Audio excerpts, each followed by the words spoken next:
Naglabas na ng official timeline ang mga ahensyang nag-iimbestiga sa Senate shooting incident noong Mayo at 13. Ang pagkakasunod-sunod ng mga pangyayari ayon sa kanila, narito ang report. Inilabas nila DILG Secretary John Vic Remulla, Justice Secretary Frederick Vida at PNP Chief General Jose Melencio Nartates Jr. ang detalyadong timeline 6 na araw makalipas ang insidente ng pagputok ng baril sa loob ng gusali ng Senado.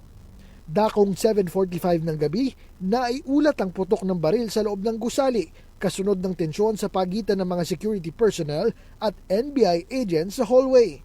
But I don't think there's any question. The Senate is under attack, was under attack. All of you, your lives were in danger last night.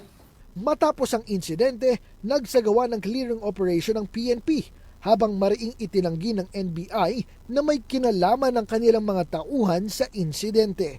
Pagsapit ng madaling araw ng Huwebes, dito na naiulat ang paglisan ni Senator Bato de la Rosa sa gusali ng institusyon. Sa kabila nito, inihayag naman ni Interior Secretary John Vic Remulla na base sa mga nakalap na ebidensya, walang maituturing na pag-atake sa Senado. All evidence points that there was no attack on the Senate.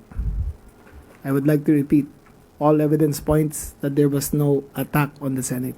Sa ngayon, patuloy pa rin ang investigasyon sa insidente. Para sa DHTV News, ako si Gazi Sarip, nag-uulat.